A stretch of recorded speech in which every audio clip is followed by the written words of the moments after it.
حضرت حاتم بن اسم رحمت اللہ تعالی علیہ طریقت کے اماموں میں سے ایک بزرگ، زین العباد، جمال اوتاد، حضرت ابو عبد الرحمن حاتم بن الاسم رحمت اللہ تعالی علیہ، آپ بلخ کے برگزیدہ مشائخ اور خراسان کے اکابر میں سے ہیں۔ آپ حضرت شفیق رحمت اللہ علیہ کے مرید تھے اور حضرت احمد خضرویہ رحمت اللہ تعالی علیہ کے استاد تھے۔ ابتدا سے انتہا تک ایک قدم صدق و طریقت کے خلاف نہیں رکھا۔ حضرت جنید بغدادی رحمت اللہ علیہ فرماتے ہیں، ہمارے زمانے کے صدیق حضرت حاتم ہیں۔ رویت الہی، آفات نفس اور رونت طبع کے دقائق میں آپ کا کلام بہت عرفہ ہے۔ علم تصوف میں آپ کی بکثرت تصانیف ہیں۔ آپ کا ارشاد ہے کہ 3 قسم کی شہوتیں ہیں، یعنی نفسانی خواہشات میں سے ایک شہوت کھانے کی ہے، دوسری شہوت گفتگو کی ہے، اور تیسری شہوت نظر یعنی آنکھ کی ہے۔ لہذا ان کی حفاظت اس طرح کرو کہ اپنے رزق کے لیے خدا پر بھروسہ کرو، زبان سے سچ بولو اور آنکھ سے عبرت حاصل کرو۔ جس نے خوراک میں توکل کیا اور لذت طعام کے فتنہ سے محفوظ رہا، اور جس نے زبان کو سچائی کا عادی بنا لیا، وہ زبان کے فتنہ سے محفوظ رہا، اور جس نے آنکھ سے درست کام لیا، وہ نظر کے فتنہ سے دور رہا۔ توکل کی اصل اور حقیقت صدق و اخلاص میں ہے، اس لیے کہ جب ہر معاملہ میں صدق و اخلاص سے کام لے گا اور خدا کی روزی رسانی پر اعتماد رکھے گا، اور زبان کو عبادت میں اور نظر کو اس کی معرفت میں مشغول رکھے گا، تو بندہ جو کھائے گا اور پیے گا وہ درستگی کے ساتھ ہوگا، اور جو بات کرے گا وہ بھلائی کے ساتھ ہوگی۔ جب خدا کو سچا مانے گا تو اس کا ذکر زبان پر ہوگا، اور جب سچ دیکھے گا تو اسی کو دیکھے گا۔ یہ اس لیے کہ اس کے عطیہ و نعمت کو اس کی اجازت کے بغیر کھانا حلال نہیں، اور اس کے ذکر کے سوا زبان پر کسی اور کا ذکر لانا سچائی نہیں، اور اس کے جمال کے سوا موجودات میں کسی اور پر نظر ڈالنا جائز نہیں۔ جب اس سے لے کر اس کی اجازت سے کھائے گا تو اس میں خواہش کا دخل نہ ہوگا۔ جب اپنی خواہش سے کھائے گا، اگرچہ وہ شے حلال ہی کیوں نہ ہو، تو یہ شہوت کہلائے گی۔ اسی طرح جب اپنی خواہش سے بولے گا، اگر اسی کا ذکر ہو تو یہ جھوٹ اور شہوت ہوئی، اور جب اپنی خواہش سے دیکھے گا، چاہے وہ صفات الہی کے استدلال میں ہی ہو، تو وبال اور شہوت ہوگی۔ حضرت امام محمد بن ادریس شافعی رحمت اللہ تعالی علیہ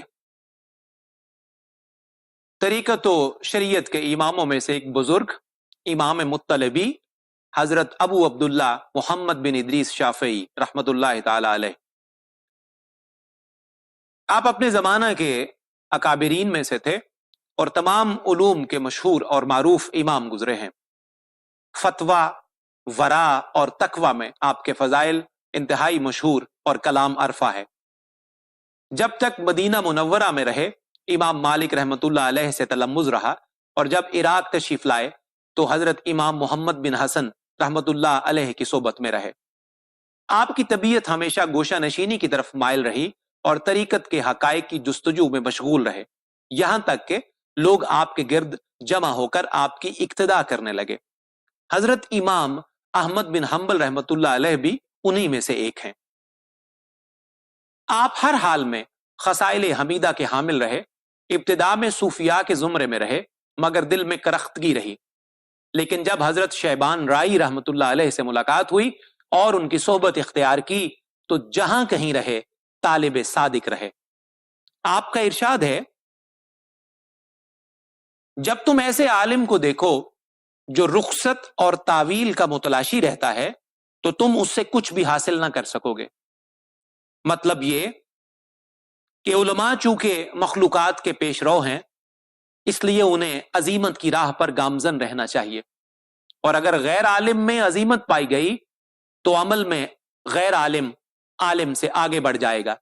حالانکہ کسی کو یہ جائز نہیں کہ کوئی غیر عالم عالم سے آگے بڑھ جائے اور عالم سے آگے قدم رکھے، خواہ کسی معنی میں ہو۔ راہ حق کا اصول احتیاط اور مجاہدے میں مبالغہ کے بغیر ممکن نہیں، اور عالم میں رخصت کا مطلب یہ ہے کہ ایسا کام کرے جس میں آسانی ہو اور مجاہدے سے فرار کی راہ مل سکے۔ لہذا رخصت کی جستجو تو عوام کا درجہ ہے، ताकि दायरा शरीयत से बाहर ना निकल जाए। और जब खवास यानी उलमा ही अवाम के दर्जा में उतर आए और रुखसत पर अमल करने लगे तो फिर उनसे क्या हासिल होगा। इसके मासिवा एक बात और भी है कि रुखसत तलब करना दर हकीकत फरमाने इलाही को खफीफ समझना है। उलमा चूंकि अल्लाह रब्बुल इज्जत के दोस्त हैं और कोई दोस्त अपने दोस्त के हुक्म के खिलाफ नहीं करता, ना उसको सुबुक करता है और ना उलमाए हक ही अवाम के दर्जा में आना गवारा कर सकते हैं, बल्कि वो हर हाल में एहतियात और अजीमत को ही इख्तियार करना पसंद करते हैं। एक बुजुर्ग बयान करते हैं कि मैंने एक रात रसूलुल्लाह सल्लल्लाहु अलैहि वसल्लम को ख्वाब में देखा। मैंने अर्ज किया, या रसूलुल्लाह सल्लल्लाहु अलैहि वसल्लम, मुझे एक रिवायत पहुंची है कि जमीन में अल्लाह रब्बुल इज्जत के औताद, औलिया और अबरार मौजूद हैं। हुजूर सरवर कायनात सल्लल्लाहु अलैहि वसल्लम ने फरमाया, रावी ने मेरी ये हदीस तुम तक सही पहुंचाई है।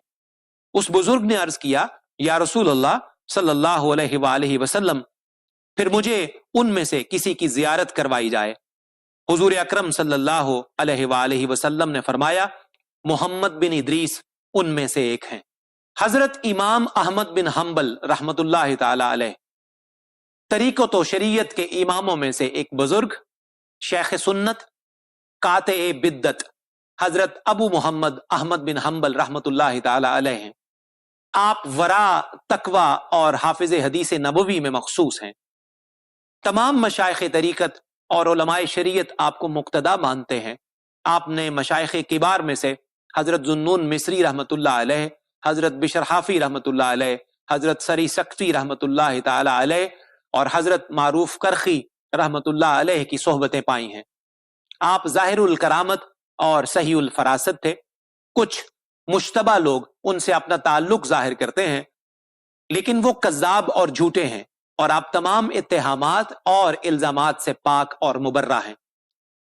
उसूल दीन व मजहब में आपके वही मोतक़दात हैं जो तमाम उलमाए अहले सुन्नत के हैं। जब बगदाद में मोतज़िला का गलबा और तसल्लुत हुआ तो उन्होंने इरादा किया कि आपको इतनी अजियत और तकलीफ पहुंचाई जाए कि आप कुरान को मखलूक कहने पर मजबूर हो जाएं। बावजूद है कि आप ज़ईफ़ुल उम्र और कमजोर लागर हो चुके थे, फिर भी आपके हाथों को कंधों से खींचकर बांध दिया गया और आपके जिस्म पर 1000 कोड़े मारे गए। लेकिन आपने उनकी मुआफिकत में अपने ज़मीर और इल्म के खिलाफ कहना गवारा न फरमाया। इस दौरान आपका आजार बंद खुल गया।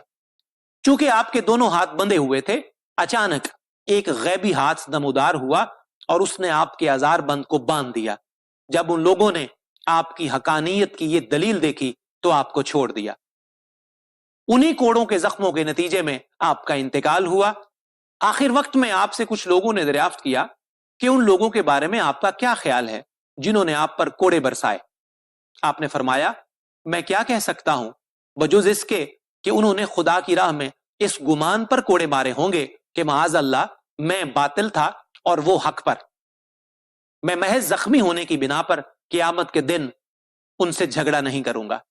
ये आपके इल्म, बुर्दबारी और तफवीज इल्लाह का आलम था। तरीक़त व सुलूक में आपका कलाम बहुत अरफा और बुलंद है।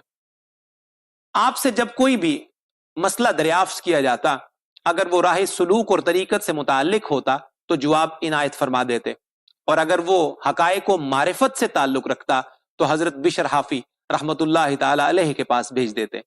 चुनाचे एक दिन किसी ने आपसे दरियाफ्त किया, इखलास क्या है?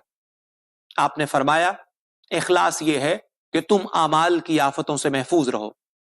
मतलब ये कि अमल ऐसा होना चाहिए जो रया से खाली हो और वो आफत रसीदा ना हो। फिर उसने सवाल किया कि तवक्कुल क्या है? आपने फरमाया, रोजी रसानी में अल्लाह रब्बुल इज्जत पर मुकम्मल एतमाद और भरोसा रखना। फिर उसने सवाल किया, रिजा क्या है? आपने फरमाया, तमाम कामों को खुदा के हवाले करना और राजी बरजा रहना। फिर उसने सवाल किया, मोहब्बत क्या है? आपने फरमाया, ये बात हजरत बिशर हाफी से दरियाफ्त करो, जब तक वो हयात हैं मैं इस बात का जवाब नहीं दूंगा। इमाम अहमद बिन हम्बल रहमतुल्लाह अलैह की तमाम जिंदगी मोतजिला की तानो तशनी और उनके जुल्म सितम में गुजरी, और विसाल के बाद भी ان کی ذات پر افتراء اور اتہام مسلسل قائم کیا جاتا رہا، یہاں تک کہ اہل سنت و جماعت بھی آپ کے احوال پر کما حق واقف نہ ہو سکے اور عدم واقفیت کی بنا پر ان پر اتہام رکھے گئے، حالانکہ وہ اس سے بری اور مبرہ ہیں۔